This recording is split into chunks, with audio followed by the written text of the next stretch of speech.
suggesting to us that in a matter of a year, South Africa has destroyed 10 years worth of jobs. That comes from what we saw from the pandemic, as well as the decade-long of policies resulting in stagnant economic growth levels in the country.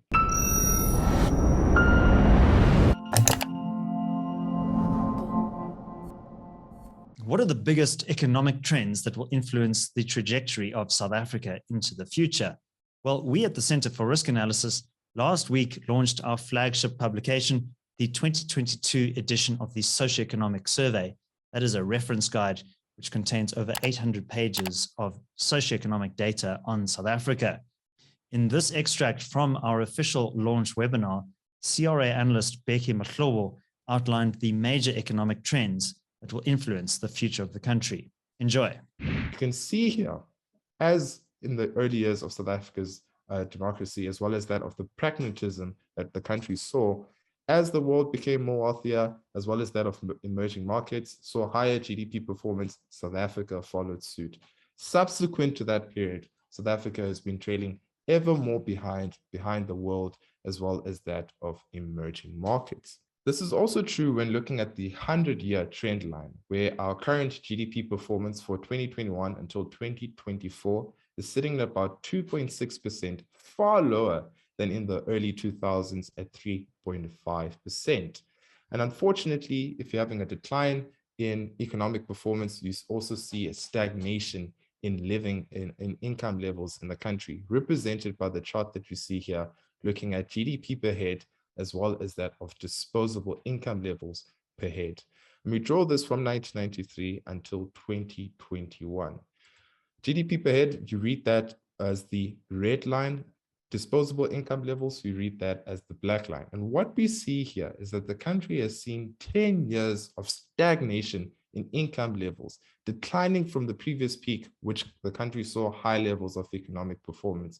And you see this massive contraction in income levels in the country, as you see for the year 2020. And you see this upshoot here, largely due to the low base effect of 2021. Whenever you see massive contraction brought by 2021, any form of recovery results in a massive increase in the trend line, which we can see in GDP per head, as well as that of disposable income.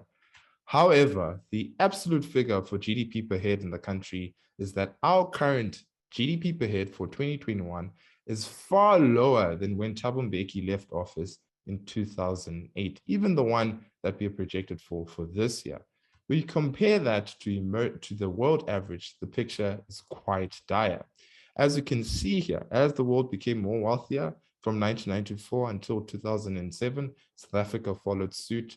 After the financial crisis, unfortunately, South Africa has lagged behind the rest of the world to the point where we find ourselves with declining living standards. When looking at investment levels in the country, what we find here is that from 1993 until 2008, we've seen a massive improvement in investment levels in the country. And subsequent to that period, after the ANC Polokwane conference, where EWC became the main policy objective of the ANC, we've seen a massive decline in investment levels to the point where we find ourselves at 13% as a proportion of GDP, far lower than the government's own target in the NDP of about 30%, and far lower when you compare that to other emerging markets. Now, why is investment so important?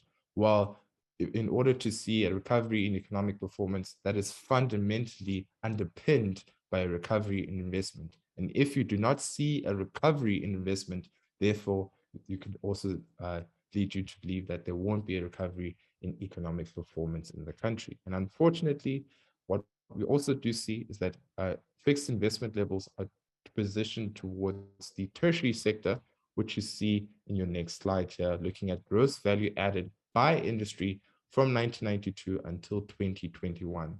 And what you can see in this chart here is that our tertiary sector is becoming more significant within the South African economy, meaning that there needs to be a high-skilled labor force, as these tech sectors require high-skilled individual. Unfortunately, our education system does not properly equip South Africans with the skills needed to be employed in these sectors, which is where investment levels now currently lie.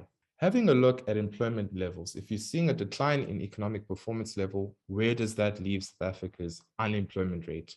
And what you're looking at here is the unemployment rate in South Africa from 1994 until 2021. And this long-term trend that you see on your screen here is drawn from our own survey. Our survey is the basis for all of our reports, our monthly reports, as well as our weekly reports, and that we use for much of our analysis. And what we see here is that from 2008, you can see that there was an increase in unemployment levels to the point where they reached about 40% in 2003. And as the country grew, you saw those high levels of economic performance.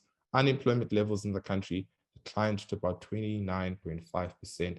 Unfortunately, the country now currently sits with about 46.2% unemployment rate, the highest it's ever been since 1994.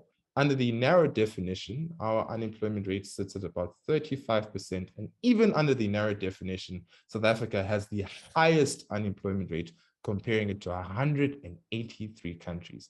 Our unemployment levels are the highest in G20 countries and 4 times higher than that of the global average. And what is of main concern with South Africa is that we're seeing a negative trend. If you're looking at countries such as Brazil, such as Turkey, such as Argentina, you see an initial uptick in their unemployment levels, and then you see a recovery as they open up their respective economies. In South Africa's case, we do not see that. South Africa is not recovering to its pre-pandemic levels, which is also reflected when looking at the employment numbers. Now, unfortunately, when you have millions of South Africans that are now added towards the unemployed category, a large proportion of them now rely on social grants, which is what you can see in this chart that you see on your screen here. Looking at social grants, the number of South Africans that receive some form of social grants represented as the orange bar graph, as well as that of the number of South Africans employed. And what we see here is that with the current employment numbers, we previously looked at the unemployment rate, our current employment numbers are far lower than where they were in 2019, about 1.9 million short from the 2019 level, meaning that we have not recovered from the pre-pandemic level. And in fact, if you were to draw this over the past 10 years, you would see that unemployment figures are about the same as where they were in 2011, suggesting to us that in a matter of a year, South Africa has destroyed 10 years worth of jobs. That comes from what we saw from the pandemic, as well as the decade-long of policies resulting in stagnant economic growth levels in the country. Now, unfortunately, that has led to an increase in number of people relying on social grants, where the current figure is now sitting at about 25 million, more than 25 million South Africans relying in some form of social grants. When we show this chart to our clients, then the resolve is to then cut social grants. Therefore, you wouldn't have so many people relying on social grants. However, we believe this should not be the main objective of the ruling government. Social grants relieve poverty levels for millions of South Africans. Therefore, the issue that we have with this chart here is that of employment numbers, as well as that of a stagnating economy that's not absorbing enough South Africans into the labor market. Thanks for watching. If you enjoyed this analysis, please go ahead and hit that like button. And also, if you would like to watch the full recording of this webinar, you can do so by becoming a client of the CRA. There's a link in the description below, or you can become a member of the channel. My name is David Ansara. This is the CRA. Until next time, take care.